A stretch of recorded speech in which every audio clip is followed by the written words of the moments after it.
Presenting the classics of Sam P. Chaladurai. Sam P. Chaladurai அவர்களின் போதனை களஞ்சியத்திலிருந்து.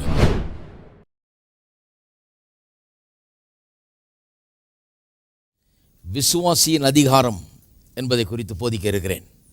உங்களுக்கு என்ன அதிகாரம் கொடுக்கப்பட்டிருக்கிறது? நீங்கள் எப்படிப்பட்ட அதிகாரத்தை பெற்றவர்களாக இருக்கிறீர்கள்? அதை எப்படி உபயோகப்படுத்துவது அன்றாட வாழ்க்கையிலே? நீங்கள் யார்? உங்களுக்கு கொடுக்கப்பட்டிருக்கிற உரிமைகள், ஸ்லாக்கியங்கள், அதிகாரங்கள் என்ன என்பதை குறித்து நாம் ஆழமாய் பார்க்க போகிறோம். நாம் எபிரேயர் 1 அதிகாரத்துக்கு திருப்போம். எபிரேயர் 1 அதிகாரத்தில் இயேசுவை குறித்து நாம் இப்படியாக வாசிக்கிறோம். எபிரேயர் 1 வசனத்திலிருந்து, பூர்வ காலங்களில் பங்கு பங்காகவும் வகை வகையாகவும் தீர்க்கதரிசிகள் மூலமாய் பிதாக்களுக்கு திருவுளம் பற்றின தேவன் இந்த கடைசி நாட்களில் குமாரன் மூலமாய் நமக்கு திருவுளம் பற்றினார்.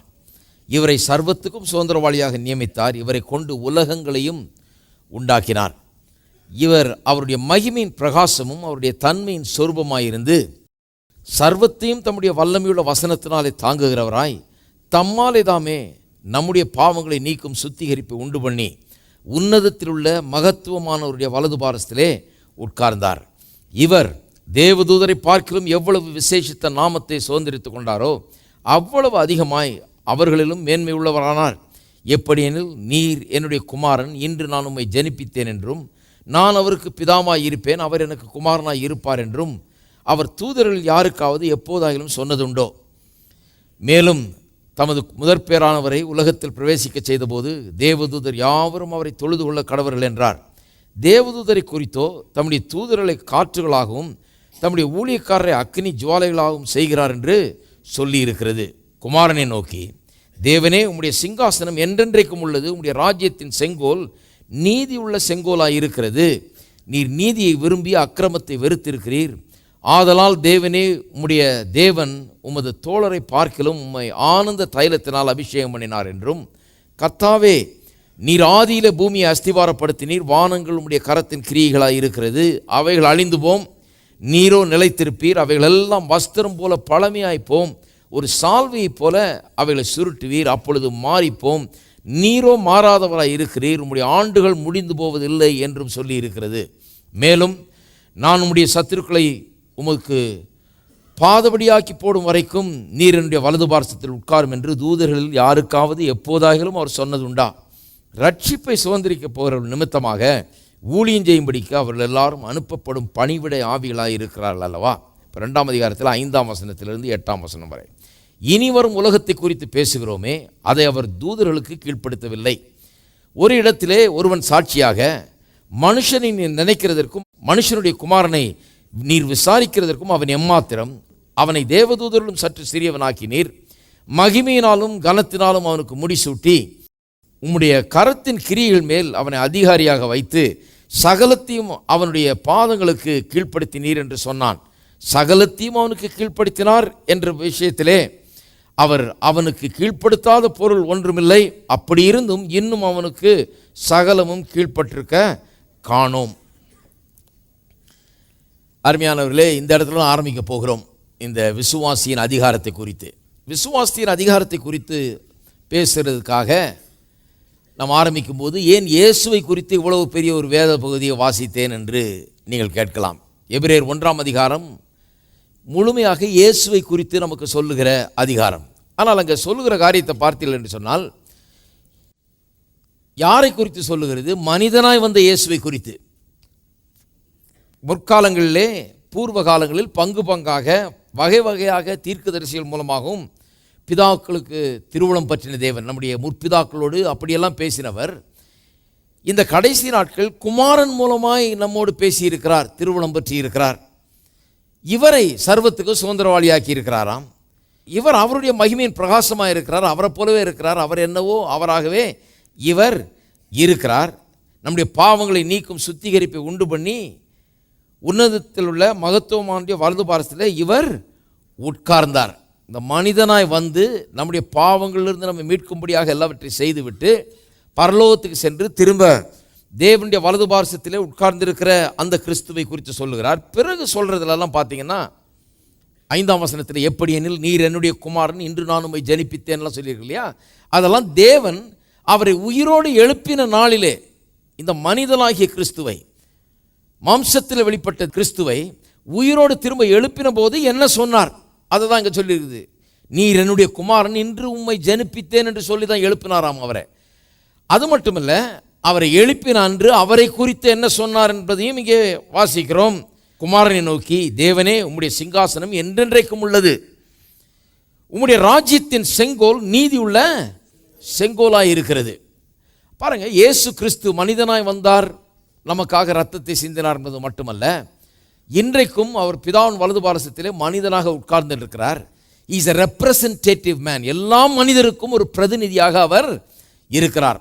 ஆதாமை கடவுள் உண்டு பண்ண போது எல்லா மனுஷருக்கும் அவன் பிரதிநிதியாக இருந்தது போல, இன்றைக்கு எல்லா மனிதருக்கும் ஒரு பிரதிநிதியாக இயேசு இருக்கிறார். மனுஷன்னா எப்படி இருக்கணும்னு பார்க்கணும்னா இயேசுவை பார்க்கலாம். நீங்கள் சொல்லலாம், அவர் தான் போயிட்டாரையா, அவர் இப்போ தெய்வம் ஆயிட்டாருன்றாங்க சிலர். கிடையாது, அவர் மனிதனாக பிதாவுடைய வலது பாரசத்திலே உட்கார்ந்திருக்கிறார். வேத வசனத்தை சரியா வாசித்து பாருங்க. நமக்கு ஒரு மத்தியஸ்தர் உண்டாம், அந்த மத்தியஸ்தர் மனுஷனாகிய அவர் இயேசு கிறிஸ்து என்று வேத வசனம் சொல்லுகிறது. we have one mediator and he is the man Jesus Christ என்று திட்டவட்டமாய் சொல்லி இருக்கிறது.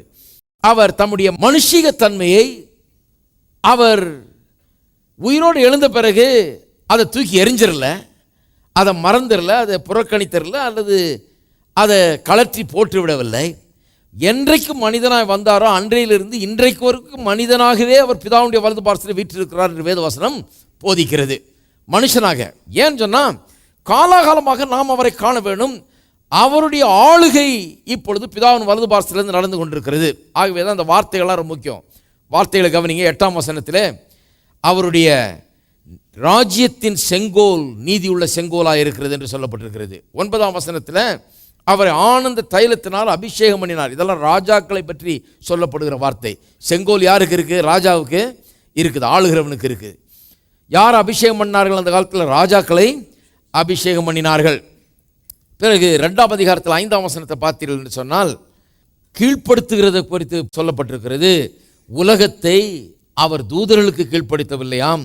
யாருக்கு கீழ்ப்படுத்தினாராம்? 7ஆம் வசனம் சொல்லுது, அவனுடைய பாதங்களுக்கு. யாரை பற்றி? மனுஷனை பற்றி. இங்கே தான் கவனிக்கணும். 1ஆம் அதிகாரம் முழுக்க முழுக்க இயேசுவை பற்றி பேசுகிறது. இயேசு மாம்சத்தில் வந்தார், மாம்சத்தில் வெளிப்பட்ட தேவன் அவர்.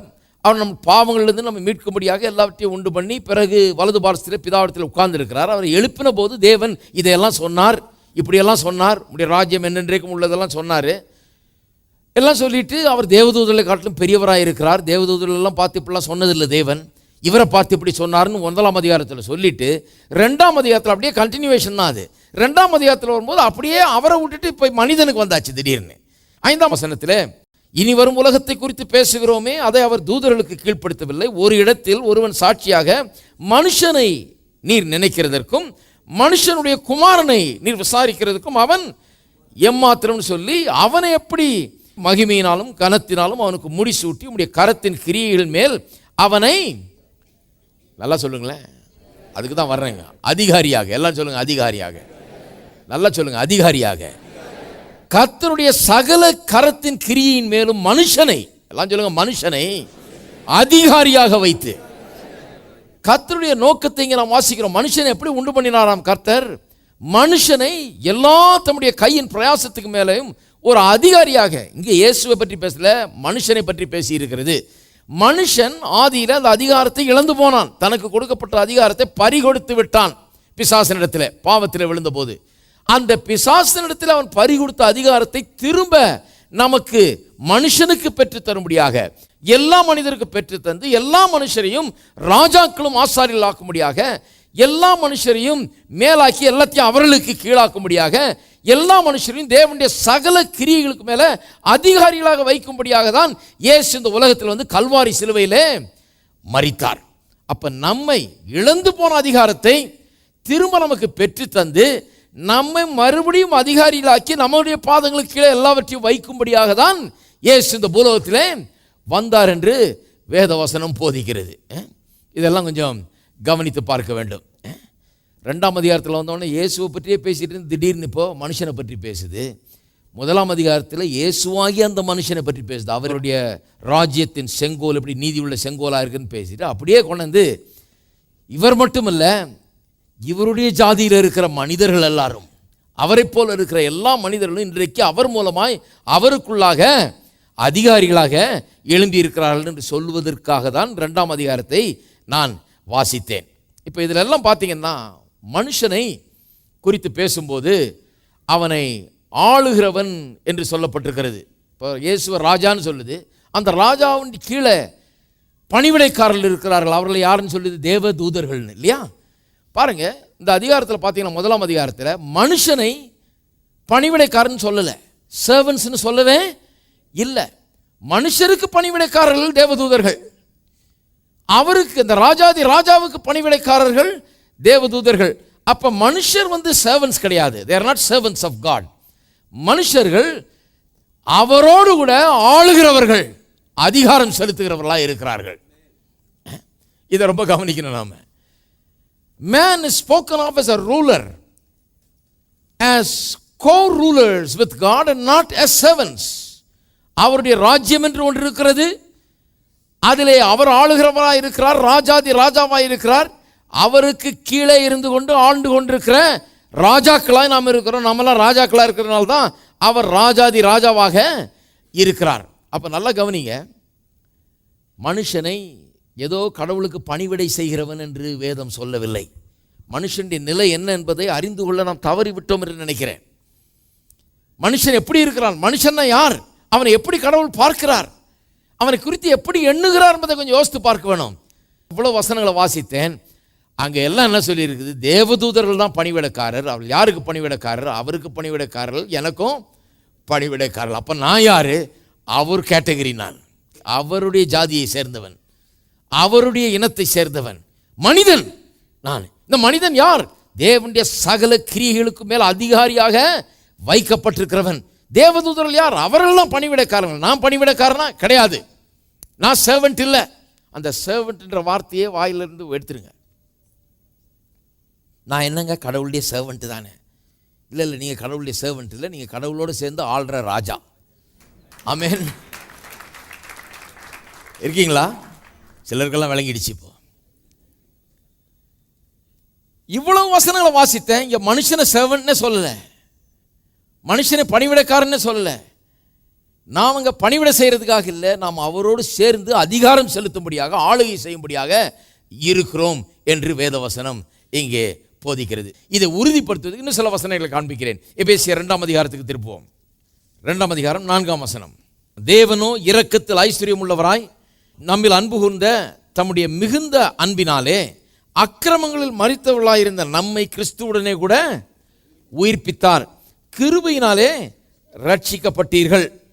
எதுக்காக நம்மை அக்கிரமங்களிலே செத்து கிடந்த நம்மை ஏன் அவர் உயிர்ப்பிக்கணும்? அக்கிரமங்களிலே கெட்டு போய் கிடந்த நம்மை, அதன் அடிமையாக இருந்த நம்மை, பாவத்துக்கு பிசாசுக்கு அடிமையாக இருந்த நம்மை வானத்திலிருந்து இறங்கி வந்து மனுஷ ரூபம் எடுத்து எதுக்கு நம்ம மீட்டு கொள்ளணும்? எதுக்கு இவ்வளோ பெரிய கல்வாரி சிலுவையின் மரணம், உயிர்த்தெழுதல், தேவனுடைய வல்லமை அங்கே வெளிப்படுத்தப்படுகிறது? இதெல்லாம் ஏன் நடந்தது? இதெல்லாம் ஏன் அவர் செய்யணும் என்று கொஞ்சம் யோசித்து பாருங்கள். இதெல்லாம் செஞ்சுட்டு நாம் எப்படி இருந்தோமோ அப்படியே நம்ம விடுவதற்காகவா? அதே தோல்வியின் மனுஷனாக விடுவதற்காக? அதே அதிகாரம் இல்லாத, அதிகாரத்தை பறிகொடுத்த மனுஷனாக இருக்கிறான் மனுஷன் இந்த உலகத்தில். கிறிஸ்துவை அறியாத போது அதிகாரத்தை பறிகொடுத்தவனாக பாவத்தில் கிடக்கிற மனுஷனாக இருக்கிறான். அப்படியே நம்ம விட்டு விடுறதுக்காக நம்ம மீட்டிருக்கிறார். ரட்சிக்கப்பட்டவருடைய அடையாளம் என்ன? நம்ம அதிலே கிடக்கும்படியாக நாம் முன்னிருந்தது போலவே அதிகாரத்தை பறிகொடுத்தவர்களாக, இழந்தவர்களாக, அதிகாரம் இல்லாதவர்களாக, பிசாசின் வல்லமைக்கெல்லாம் பயந்து அடங்கி கிடக்கிறவர்களாக அப்படியே கிடக்கும்படியாகவா வானத்திலிருந்து கீழே இறங்கி வந்து கல்வாரி சிலுவை வரைக்கும் சென்று பாதாள வரைக்கும் சென்று இப்போ பரமேறி அங்கே உட்கார்ந்துருக்கிறார். எதுக்காக? நம்ம இருக்கிற ஸ்தானத்திலே விட்டு விடுவா? கிடையாது. சொல்றாரு, அக்கிரமங்களில் கிடந்த நம்மை கிறிஸ்துவுடனே கூட உயிர்ப்பித்தார். ஏன் உயிர்ப்பித்தார்? கிருபையினாலே ரட்சிக்கப்பட்டீர்கள். இதனுடைய காரணம் என்ன? அடுத்த வசனம் பாருங்க. கிறிஸ்து இயேசுக்குள் அவர் நம்மிடத்தில் வைத்த தயவினாலே தம்முடைய கிருபையின் மகா மேன்மையான ஐஸ்வரியத்தை வருங்காலங்களில் விளங்க செய்வதற்காக கிறிஸ்து இயேசுக்குள் நம்மை அவரோட கூட எழுப்பி உன்னதங்களிலே அவரோட கூட உட்காரவும் செய்திருக்கிறார். அப்போ பணிவிடைக்காரர்கள்ன்ற கேட்டகரி வேற, அவரோடு கூட உட்கார்ந்து ஆளுகை செய்கிறவர்கள்ன்ற கேட்டகரியில் நம்ம இருக்கிறோம். பணிவிடைக்காரர்கள் அவங்க ஓடி ஈடி வேலை செஞ்சுட்டு இருக்கிறாங்க சொல்கிறதுக்கெல்லாம். நமக்கும் பணிவிடை செய்து கொண்டிருக்கிறார்கள் தேவதூதர்கள். நாம் எங்கே இருக்கிறோம்? அவரோடு கூட அவருடைய வலது பார்சத்திலே உட்கார வைக்கப்பட்டிருக்கிறோம். கிறிஸ்து இயேசுவுக்குள் நம்மை அவரோடே கூட எழுப்பி, எல்லாரும் சொன்னோம், கிறிஸ்து இயேசுவுக்குள் நம்மை அவரோடு கூட எழுப்பி உன்னதங்களிலே அவரோட கூட உட்காரவும் செய்தார். அவருடைய பாதபடியில் கிடக்கல, நாம அவரோட கூட கொஞ்சம் அதெல்லாம் கொஞ்சம் கொஞ்சம் ஒதுக்கி வைப்போம். அது ரொம்ப அதிகமாக பண்ணிட்டு வந்திருக்கிறோம் நிறையா. கர்த்தாவே உன் பாதம் ஒன்றே போதும், அதெல்லாம் கொஞ்சம் அப்படி ஓரமாக வச்சுட்டு கொஞ்சம் கரெக்டாக பைபிள் படி கொஞ்சம் திங்க் பண்ணும். அதெல்லாம் சென்டிமெண்டல் டாக், அதெல்லாம் அப்படியே ரொம்ப அப்படியே பக்தி பரவசத்தில் பேசுறது கேட்கும்போது நல்லா இருக்குது. அப்படியேப்பா பாதம் ஒன்றே போதுன்றாரு, அதுதான் வேண்டுன்றாரு, இதுவே போதுங்கிறாரு. என்ன பக்தர் என்ன பக்தர்னு கொஞ்சம் இங்கே கவனிங்க, என்ன மாதிரி பக்தர்னு காமிக்கிறேன் கொஞ்சம் நேரத்தில். அதெல்லாம் கொஞ்சம் ஓரமாக வச்சுட்டு எங்கே இருக்கிறீங்க நீங்கள்? பாதத்தை பிடிச்சிக்கிட்டு இல்லைங்க, அவரோடே கூட உன்னதங்களிலே உட்காரவும் செய்தார். நம்ம ஓவரா அந்த பக்கம் போயிட்டோம் பாருங்க, அப்படியே அதுலேயே போய் அதுலேயே மூழ்கியாச்சு. கர்த்தாவே உம்முடைய பாதத்தை பிடி, மரியாள் அந்த பெண் வந்து உம்முடைய பாதத்தை கழுவினது போல நானும் வந்து அங்கேயே பிடிச்சிக்கிட்டு நிற்கிறேன். அந்த பிடிச்ச பாதத்தை இன்னும் வெளில நிறைய பேர் அப்படியே பிடிச்சிக்கிட்டு பாதபடியில் உம்முடைய பாதபடிகளை வந்து கெஞ்சுகிறேன் கர்த்தாவே. அந்த பாதபடியிலே தான் கிடக்கிறாங்க அவங்க. இப்படி பாதபடியில் கிடக்கிறதாக தங்களை எண்ணிக்கொண்டிருக்கிறவர்கள் என்றைக்கும் தங்களை கூட உட்கார்ந்திருக்கிறதாக எண்ணவே முடியாது. அவர்களுக்கு நான் சொல்றது அபத்தம் மாதிரி இருக்கும், ஆனால் அவ்வளவும் வேதத்தில் இருக்கிறது.